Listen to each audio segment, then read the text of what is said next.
15 জুলাই 2026 আজকে। আর এই 15 জুলাই 2014-তে বর্তমান প্রধানমন্ত্রী তারেক রহমান, তখন তিনি বিএনপির সিনিয়র ভাইস চেয়ারম্যান, যুক্তরাজ্যে একটি অনুষ্ঠান হয়েছিল পেশাজীবীদের জন্য, ইফতার অনুষ্ঠান, লন্ডনের প্যাভিলিয়ন হোটেল অথবা হোটেল প্যাভিলিয়নে। সেখানে সেই মতবিনিময় এবং ইফতার অনুষ্ঠান হয়েছিল পেশাজীবীদের 2014 সালের 15 জুলাই। সেই অনুষ্ঠানে বিএনপির তখনকার senior vice chairman Tarique Rahman তিনি বাংলাদেশ নিয়ে তার সে সময়ের, মানে 2014 সালের কথা বলছি, ভবিষ্যৎ বাংলাদেশ নিয়ে তার যে পরিকল্পনা, তার রাজনৈতিক যে কর্মপরিকল্পনা, সেগুলো তিনি উপস্থাপন করছিলেন জাতির সামনে, দেশবাসীর সামনে, প্রবাসী বাংলাদেশের সামনে। এবং হল ভরা তখন অতিথিরা ছিলেন, বিএনপি দলীয় নেতাকর্মী এবং বিভিন্ন পেশাজীবীরা সেখানে উপস্থিত ছিলেন। সেই অনুষ্ঠানে তারেক রহমান বাংলাদেশ নিয়ে তার ভবিষ্যৎ পরিকল্পনা জানাচ্ছিলেন এবং সেদিনই সরকারি চাকরিতে মেধাবীদের জায়গা করে দেওয়ার জন্যে সরকারি চাকরিতে বিদ্যমান যে কোটা ছিল তখন 50 বা 56%, সেই কোটা বাতিল করে বা কোটা কমিয়ে 5% মধ্যে আনার কর্মপরিকল্পনা জাতির সামনে উপস্থাপন করেছে। আমি দৃঢ়ভাবে আরও বিশ্বাস করি বাংলাদেশের মেধাবীরাই পারে বাংলাদেশকে এগিয়ে নিয়ে যেতে। সেই মেধাবীদের জন্য জায়গা করে দিতে সরকারি চাকরিতে কোটার হার, সরকারি চাকরিতে কোটার হার কত আপনারা কি জানেন? সরকারি চাকরির যে কোটা আছে এখন বোধহয় দেশে যেটা আছে প্রায় 50% মতন কোটা আছে। আমি মনে করি এই কোটাটা 50 থেকে কমিয়ে মেধাবীদেরকে জায়গা দেওয়ার জন্য 5% মধ্যে নিয়ে আসা উচিত। তারেক রহমানের প্রথম রাজনৈতিক শীর্ষ নেতা যিনি সরকারি চাকরিতে কোটা সংস্কার করে 5% বা 5% কোটার পক্ষে নিজের অবস্থান পরিষ্কার করেছিলেন এবং ভবিষ্যতে বিএনপি সরকার পরিচালনার দায়িত্ব পেলে তিনি 5% কোটা রেখে বাকি কোটা সংস্কার করবেন 2014 সালের 15 জুলাই। অর্থাৎ এই যে 2024 সালে যেই জুলাই গণ অভ্যুত্থান, সেই জুলাই গণ অভ্যুত্থানের গোড়াপত্তন বা আন্দোলনের মূল ইস্যুটি ছিল কিন্তু কোটা সংস্কার। 2018 সালে সেই আন্দোলন শুরু হয়েছিল এবং 2024-এ চূড়ান্ত রূপ পেয়েছিল। অর্থাৎ এই যে 24-এ তরুণ প্রজন্মের যেই আকাঙ্ক্ষা, সেটি এক দশক আগে, অর্থাৎ 10 বছর আগেই একজন রাজনৈতিক নেতা তারেক রহমান তিনি সেটি তার কর্মপরিকল্পনায় অন্তর্ভুক্ত করেছিলেন এবং সেটি প্রকাশ্য অনুষ্ঠানে তিনি বলেছিলেন। এই ঘটনাটি বা এই যে ইতিহাসের এই সত্য দলিলটি আমি আমার যেই প্রামাণ্যচিত্র বাংলাভিশনে যেই ডকুমেন্টারিটি তৈরি করেছিলাম, আমি নিজের ব্যক্তিগত গরজে উদ্যোগে 4-5 মাসের অক্লান্ত পরিশ্রম ছিল। জুলাই গণঅভ্যুত্থানে তারেক রহমান এবং বিএনপির ভূমিকা কী, আজকে পর্যন্ত 2026 সালের এই 15 জুলাই পর্যন্ত বাংলাদেশের কোনো গণমাধ্যমে তারেক রহমানের বক্তব্য, তারেক রহমানের ভূমিকা কোনো ছিটে ফোটাও কিন্তু নেই। 24 জুলাই আগস্ট মাসের 8 দিনে 9 বার তিনি কিন্তু দিক নির্দেশনামূলক বক্তব্য দিয়েছিলেন। তখনকার প্রধানমন্ত্রী শেখ হাসিনা 2 দফা ঘাবড়ে গিয়েছিলেন। যারা রাজনীতি পর্যবেক্ষণ করে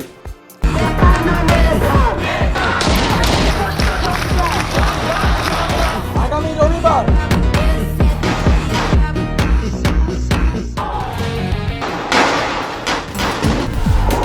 24-এর গণ অভ্যুত্থান মূলত তরুণ প্রজন্মের অর্জন, শিক্ষার্থীদের অর্জন, ছাত্র জনতার অর্জন।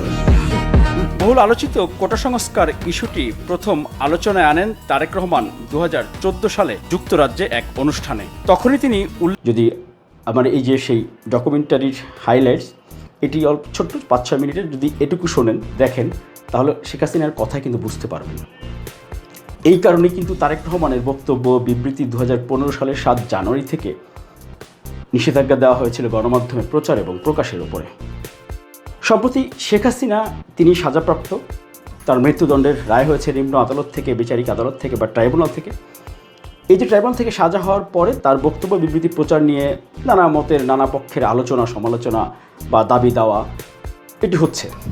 সেখানে আমি দেখেছি অনেকেই শেখ হাসিনার এই বক্তব্য প্রচারে বাধা বা নিষেধাজ্ঞার সাথে তারেক রহমানের বক্তব্যের নিষেধাজ্ঞার তুলনা করতে যাচ্ছিলেন।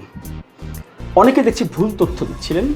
তারেক রহমান সাজাপ্রাপ্ত আসামি ছিলেন, এই কারণে তার বক্তব্য প্রচার নিষিদ্ধ হয়েছিল, এটি অনেকেই বলার চেষ্টা করেন ঘুরিয়ে ফিরিয়ে। কেউ হয়তো জানেন না, কেউ হয়তো জেনে ভুল তথ্য প্রচার করছেন। কেন তার বক্তব্য বিবৃতি নিষিদ্ধ হয়েছিল, এইটুকু আজকে আপনাকে জানতে হবে। যদি রাজনীতি আপনাকে করতে হয়, আগামীর বাংলাদেশে যদি আপনাকে রাজনৈতিকভাবে জ্ঞানভিত্তিক রাজনীতির চর্চা করতে হয়, তাহলে আপনাকে জানতে হবে। নিশ্চয়ই মনে আছে জিয়াউর রহমানের কবর উঠাই ফেলবে, জিয়াউর রহমান স্বাধীনতা বিরোধী, পাকিস্তানের চর, এমন কথাগুলো তখন আওয়ামী লীগ সরকারের শীর্ষ পর্যায় থেকে অনেক নেতারা বলতেন না, মন্ত্রী এমপিরা, সংসদ থেকে রাজপথ জনসভায়, মনে আছে নিশ্চয়ই। এবং জিয়াউর রহমান হচ্ছেন বর্তমান প্রধানমন্ত্রী তারেক রহমানের বাবা। বাবার অবদান, বাবার ভূমিকা, বাবার কৃতিত্ব ঐতিহাসিক দলিল হিসেবে যেগুলো আছে লিপিবদ্ধ, সেটি যদি কেউ অস্বীকার করে উল্টো একজনের বাবাকে পাকিস্তানের চর, রাজাকার এটা বলে, নিশ্চয়ই কোনো সন্তান সেটি সহ্য করবেন না। এরপরে হচ্ছে দলের প্রতিষ্ঠাতা তারেক রহমান, যেই দলের সদস্য, যেই দলের সিনিয়র ভাইস চেয়ারম্যান, সেই দলের প্রতিষ্ঠাতা জিয়াউর রহমান। শুধু বাবা যে সেটিই কিন্তু না, এই দলের দায়িত্ব তো ওনার, দলের প্রতিষ্ঠাতার মান সম্মান অবদান ইতিহাসের সত্যটা তুলে ধরার দায়িত্ব তো তার। 1-1.5 ঘন্টা, ঘন্টার পর ঘন্টা তখন 2014 সালে বক্তব্য দিয়ে তখন তথ্য উপাত্ত সহ জাতির সামনে উপস্থাপন করেছিলেন যে জিয়াউর রহমান স্বাধীনতার ঘোষক, প্রথমে নিজের পক্ষে, এরপরে শেখ মুজিবুর রহমানের পক্ষে ঘোষণা দিয়েছিলেন। জিয়াউর রহমান ছাত্রজীবন থেকেই তিনি স্বাধীনতার স্বপ্ন লালন করতেন, সেটি জিয়াউর রহমান নিজে লিখে গিয়েছেন। একটি জাতির জন্ম শিরোনামে 1972 সালের দৈনিক বাংলা পত্রিকা সেটি প্রকাশ হয়েছিল। এছাড়াও বিভিন্ন তথ্য উপাত্ত তুলে ধরেছিলেন। ওই সময়ে এই যে সঠিক তথ্য তুলে ধরা জিয়াউর রহমানের পক্ষে, স্বাভাবিকভাবেই শেখ মুজিবুর রহমানের তখন নিশ্চয়ই তিনি যেহেতু দেশে ছিলেন না, ওই সময় পাকিস্তানে ছিলেন, নানা কারণে রেফারেন্স হিসেবেও নানা তথ্যপত্র তুলে ধরা হয়েছিল। শুধুমাত্র এই সঠিক তথ্য তুলে ধরার কারণে কিন্তু তারেক রহমানের বক্তব্য বিবৃতি এক রিট আবেদনের মাধ্যমে আদালত থেকে নিষেধাজ্ঞা নেওয়া হয়েছিল। কোনো মামলা, সাজা, কোনো অপরাধী তখন ছিলেন না। শুধুমাত্র তথ্য উপাত্ত, ইতিহাসের সত্য তথ্য তুলে ধরার কারণে তারেক রহমানের বক্তব্য বিবৃতির উপরে নিষেধাজ্ঞা চেয়ে হাইকোর্টে রিট করা হয়েছিল। আপনারা যারা তরুণ প্রজন্মের ভোটার তাদেরকে বলছি, তারেক রহমানের নিষিদ্ধ ভাষণ আপনাদের এই দেশপ্রেম, গণতন্ত্রকামী জনগণকে এবং সেই আদেশ নিয়ে তারেক রহমানের বক্তব্য বিবৃতি গণমাধ্যমে প্রচার নিষিদ্ধ। এবং 21 টেলিভিশনের উপর একটি খবর নেমে এসেছিল। 21 টেলিভিশনের চেয়ারম্যান আব্দুল সালাম সাহেব তখন গ্রেপ্তার হয়েছিলেন। 21 টেলিভিশনই এরপরে নানা রকম টালমাটাল অবস্থা গিয়েছে, কিন্তু সেদিন তারেক রহমান সাজাপ্রাপ্ত আসামি ছিলেন না। আর তারেক রহমানের বক্তব্য সেই 2015 সালের 7 জানুয়ারি থেকে 2024-এর 5 আগস্ট পর্যন্ত একেবারে নিষিদ্ধ। তো নিষিদ্ধ, তারেক রহমানের বক্তব্য বিবৃতিতে একটা লাইক কমেন্ট করারও মতো বাস্তবতা ছিল না। আমি প্রত্যেকটি বক্তব্য ওনার শুনতাম, পর্যবেক্ষণ করতাম, নোট করতাম, সংরক্ষণ করতাম। একটা বেনামে ইউটিউব চ্যানেলে আপ করেও রাখতাম। এরপরে একাধিক ড্রাইভে, ভার্চুয়াল এবং হার্ড ড্রাইভে সেটি আমি সংরক্ষণ করতাম। একই সঙ্গে নোট নিয়ে তারেক রহমানের নিষিদ্ধ ভাষণ সংকলন নামে ডকুমেন্টারি প্রতিবেদন আকারে আমি তৈরি করে রেখেছিলাম।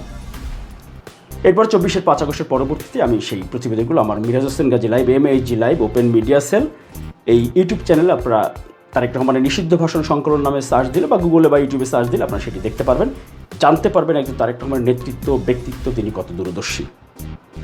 কিন্তু দুর্ভাগ্য কি জানেন, এই যে 12ই ফেব্রুয়ারি যে নির্বাচন হলো, জুলাই গণঅভ্যুত্থান পরবর্তী সময়ে রাজনীতি এবং জাতীয় নির্বাচনে মূল দুটি ইস্যু ছিল। কিন্তু জুলাই গণঅভ্যুত্থানে কার কী ভূমিকা আর হচ্ছে চাঁদাবাজি, এই দুটি ইস্যু দিয়ে কিন্তু বিএনপিকে ঘায়েল করা হয়েছিল। অন্তর্বর্তীকালীন সরকারের সময়ের বাস্তবতায় একটু মাঝে মধ্যে বিএনপি গুরুত্বপূর্ণ নেতৃবৃন্দ একটু ফিরে যাবেন, একটু মনে করার চেষ্টা করবেন তারেক রহমান সাহেব দেশে আসতে পারবেন না, দেশে আসবেন না, এয়ারপোর্টে নামলে এইটা হবে সেইটা হবে। মূলধারার গণমাধ্যমগুলো, মূলধারার নাম করা গণমাধ্যম এবং এমন গণমাধ্যমও যেগুলো মরহুমা বেগম খালেদা জিয়ার হাতে ওনার সরকারের সময় অনুমোদন পেয়েছিল, যে এই গণমাধ্যমগুলো, টেলিভিশন পত্রিকাগুলো, সেগুলো ওনার সন্তানের বিরুদ্ধে এমনভাবে লেগেছিল যে ওই গণমাধ্যমগুলো সবচেয়ে বেশি ক্ষতি করেছেন মরহুমা বেগম খালেদা জিয়ার বড় সন্তানের রাজনৈতিক ক্যারিয়ারে, ব্যক্তিগত ক্যারিয়ারে, এবং সেটি এখনও চলছে। এই যে আমি তথ্যপত্রগুলো তুলে ধরি, এখানেই হচ্ছে বিএনপির সবচেয়ে বড় ব্যর্থতা।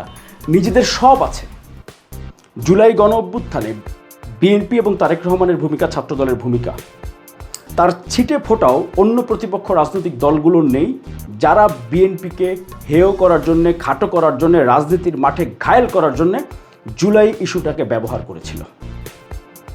শুধুমাত্র যদি ওপেন মিডিয়া সেল এই ইউটিউব চ্যানেলটি, open media sell MAG live, এই ইউটিউব চ্যানেলে গিয়ে যদি আপনি একটু প্লেলিস্টগুলো দেখেন, জুলাই গণ অভ্যুত্থানে তারেক রহমানের ভূমিকা, এরপর তারেক রহমান নিষিদ্ধ ভাষণ সংকলন, জিয়া পরিবারের সংগ্রাম, exclusive political report, fact check report, এই প্লেলিস্টের প্রতিবেদনগুলো যদি দেখেন, আপনি আপনার সামনে রাজনৈতিক প্রতিপক্ষ কেউ অন্ততপক্ষে তথ্য প্রমাণ যুক্তি দিয়ে আপনার সামনে দাঁড়াতে পারবে না। এইটুকু আমি অর্জন করেছি গেল 1.5 বছরে।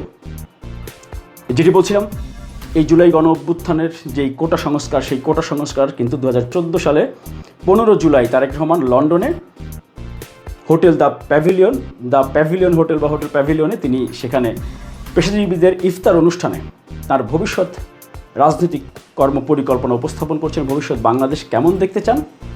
সেই দিন কিন্তু তিনি মেধাবীদের জায়গা করে দিতে সরকারি চাকরিতে কোটা 5% পক্ষে নিজের অবস্থান পরিষ্কার করে রাজনৈতিক কর্মপরিকল্পনা অন্তর্ভুক্ত করেছিলেন এবং সেটি উপস্থাপন করেছিলেন।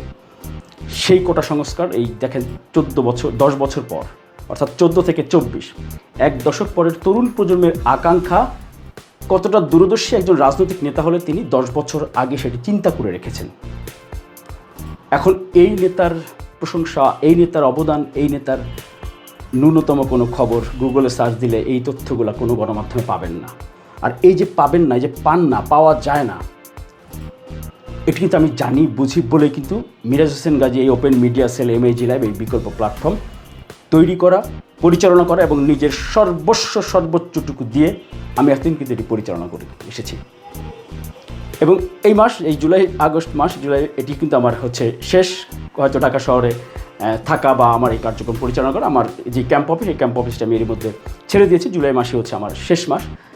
এই কথাগুলো আমি প্রাণ খুলে বলতে পারি না কেন, আমার মা বা বোন বা ভাগ্নারা ওরা দেখলে তখন ওরা খুব কষ্ট পাবে। আমি 4 বোনের 1 ভাই, মা আছেন, বাবা মারা গেছেন। আমি ওনাদেরকে ব্লক করে এরপরে পোস্ট করতে হয় ফেসবুকে। আমার মা ফেসবুকে চালান, উনি যদি দেখেন এটা খুব কষ্ট পাবেন। কিন্তু আসলে কষ্ট পাওয়ার চেয়ে আমি যেটি মনে করি, আমি আমার নীতি, নৈতিকতা, সাংবাদিকতার পেশাদারিত্ব, আদর্শ, সেই জায়গাটি সমুন্নত রেখে শেষ দিন পর্যন্ত বাংলা ভিশনে যেমন আমি প্রতিবাদ করে মাথা উঁচু করে সিনা টান করে আমি সাংবাদিকতা করেছি, জাতীয় পর্যায়ে সাংবাদিকতার ক্ষেত্রে কিন্তু আমি আমার অবস্থানটি ঠিকই রেখেছি।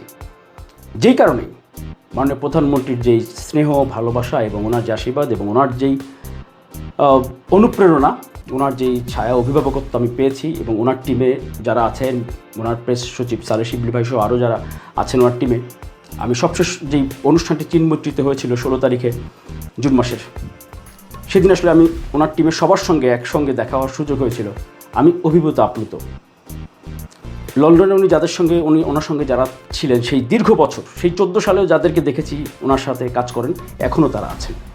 সেই মানুষগুলো যখন আমাকে কাছে পেয়ে দেখে যখন বলেছে, ভাই আপনার প্রতিবেদনগুলোই একমাত্র ম্যাডাম এবং চেয়ারম্যান স্যারের বিষয়গুলো নিয়ে আমরা সবসময় সবাই দেখতাম, সবাই দেখি আমরা, এরকম এই যে বলা, এটি আমার কাছে বড় পাওনা। হ্যাঁ, আমি ইচ্ছা করলে কোটি কোটি টাকা কামাইতে পারতাম আর অনেক আগে থেকেই, গাড়ি বাড়ি আরও অনেক কিছু থাকতো। তাহলে হয়তো যে নিজের, বললাম না যে বাংলা ভিশন চাকরিচ্যুত হওয়ার পর প্রভিডেন্ট ফান্ডের টাকা দিয়েও কিন্তু আমার এই প্ল্যাটফর্মটি আমি চালিয়েছি। আমার 3 জনের টিম, ছোট্ট একটি ক্যাম্প অফিস, আমি আমার মতো করে আমি চেষ্টা করেছি, অন্ততপক্ষে দৃষ্টান্ত স্থাপন করে যেতে পেরেছি। যদি আমার এই গুগল প্ল্যাটফর্মটি থাকে, গুগলে অন্ততপক্ষে থাকলে আজ থেকে 10-20 বছর পরেও যখন কারো জানার দরকার হবে ইতিহাসে আসল সত্য, তখন মিরাজ হোসেন গাজীর এই open media sell MAG live সেখানে রাজ সাক্ষী হয়ে ইতিহাসের দলিল হয়ে আপনাদের সামনে উপস্থাপন হবে। বাংলা ভিশনের ইউটিউব চ্যানেল আমার সেই ডকুমেন্টারিটা আছে, যেই ডকুমেন্টারির কারণে আমি কিন্তু চূড়ান্তভাবে বাংলা ভিশনের প্রতিহিংসার শিকার হই। 2025 সালের 8 ফেব্রুয়ারি সেটি বাংলা ভিশন অনিয়ার হয়।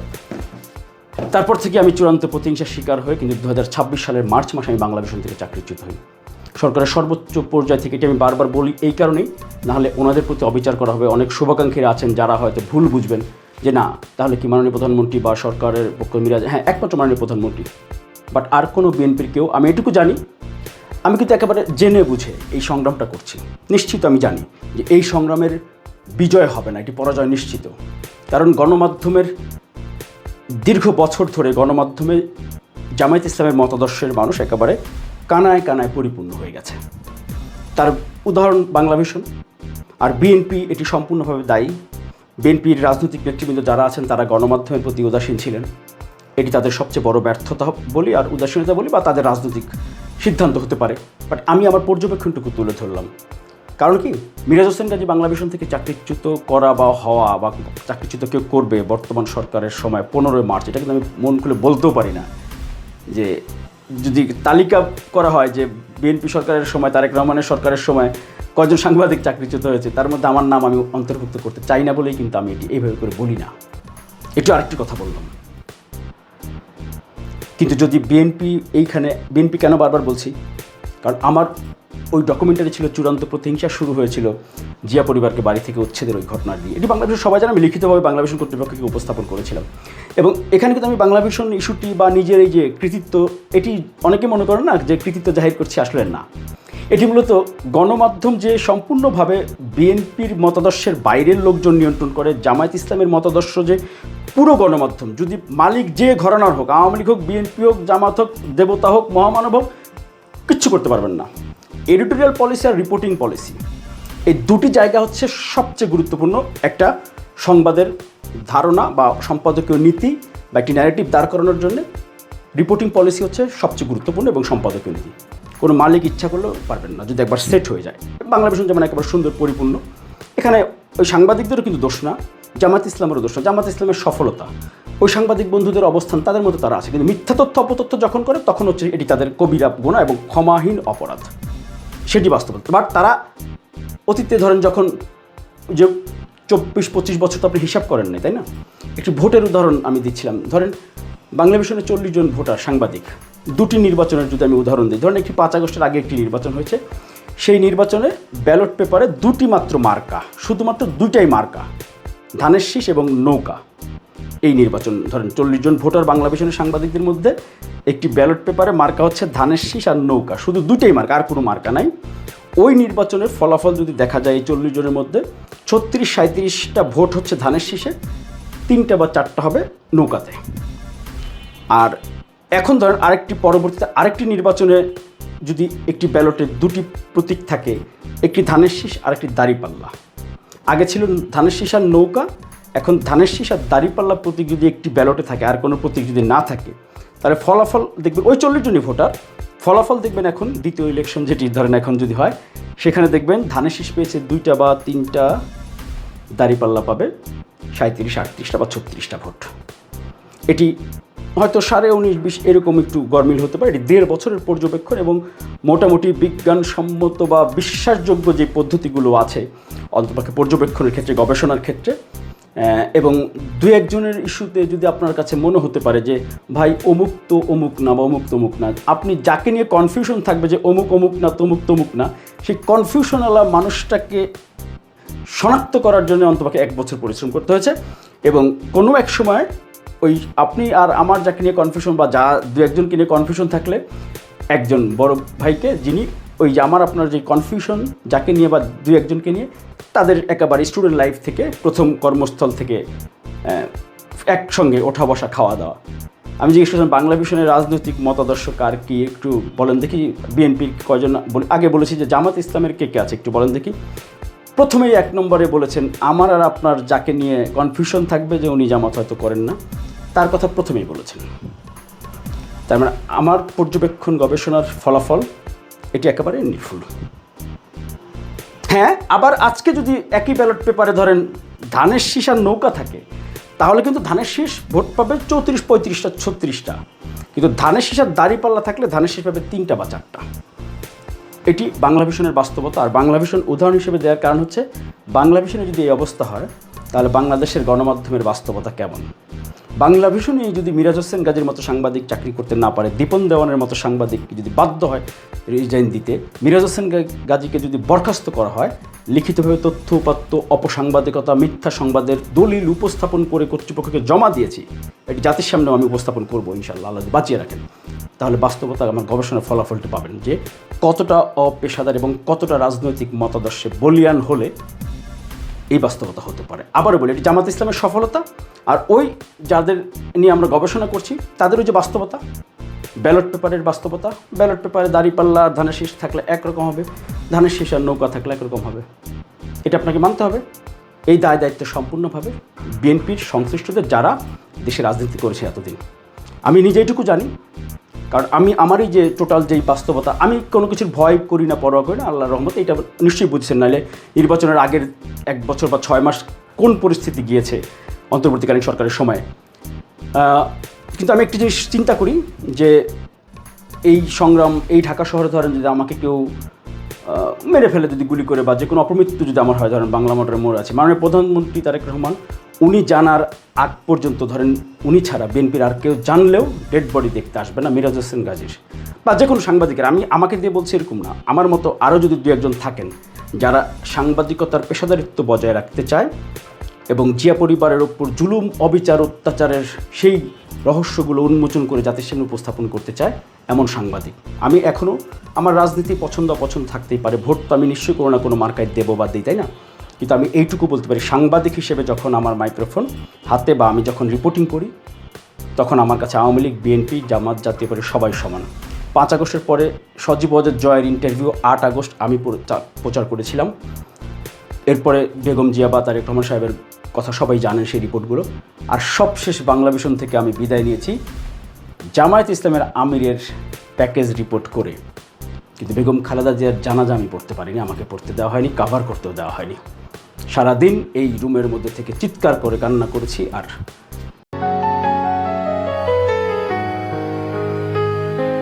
তোমার শূন্যতা কতটা গভীর মা, তুমি জানলে যেতে পারতে না। এডিট প্যানেলিস্ট টিম সব ভিডিও এডিট করে ওই গানটা সহ বারবার দেখেছি। অফিসের গ্রুপেও লিখেছিলাম সেদিন, একদিন হয়তো পরিবেশ ভালো হবে, পরিস্থিতি হয়তো স্বাভাবিক হবে, আমাদের সম্পর্কও ভালো হবে, কিন্তু বেগম খালেদা জিয়ার জানাজা কিন্তু আর আসবে না, জানাজা কিন্তু আর কাভার করার সুযোগ আসবে না, আমাদের সম্পর্ক হয়তো ভালো হবে। তারপরও একজনও সাড়া দেয়নি। আমি এটিও লিখেছিলাম, বেগম খালেদা জিয়ার সঙ্গে আমি ব্যক্তিগতভাবে রেডি, একাধিক ব্যক্তিগত স্মৃতি ওনার সঙ্গে আমার আছে, দায়বদ্ধতা আছে সাংবাদিক হিসেবেও। তারপরেও সেই 31 ডিসেম্বর সকালে আমি অফিসের গ্রুপে লিখেছিলাম, মেসেঞ্জার গ্রুপে, একজনও ন্যূনতম রিপ্লাইও দেননি। তারপরও টিকে থাকার চেষ্টা করেছি শেষ পর্যন্ত। আসলে মানুষ তো, তাই না? আর সাংবাদিকতাই তো করতে আসছি। তবে আমি এটুকু বলি, সার্থকতা মাননীয় প্রধানমন্ত্রীর কাছে আমি কৃতজ্ঞতা জানাই, ওনার টিমের কাছে, যে ওনারা আমার জন্য উন্মুক্ত প্রস্তাবনা দিয়ে রেখেছেন এবং আমি চেষ্টা করবো যে অন্ততপক্ষে কখনো যেন কোনো সহযোগিতা আপনাদের কাছ থেকে না নিতে হয়।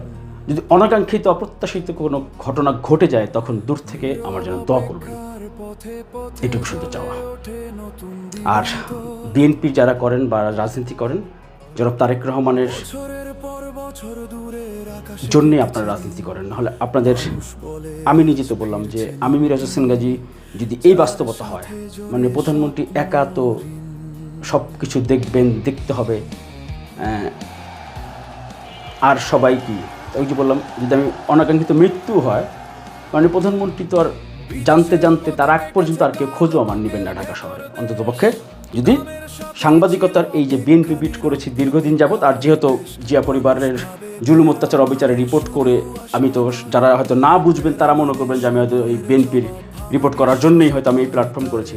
আসলে না, আসলে সাংবাদিকতার পেশাদারিত্ব আর গণমাধ্যমে যে পরিবর্তন বিস্ময়কর, সেটির গবেষণার জন্য আমি এই দীর্ঘ 1.5 বছর নিজের সর্বস্ব বিনিয়োগ করে এই প্ল্যাটফর্মটি পরিচালনা করেছি।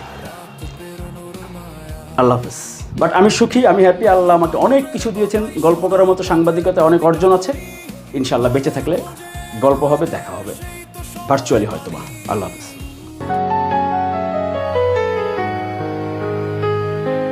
তোমার শূন্যতা কতটা গভীর মা, তুমি জানলে যেতে পারতে না।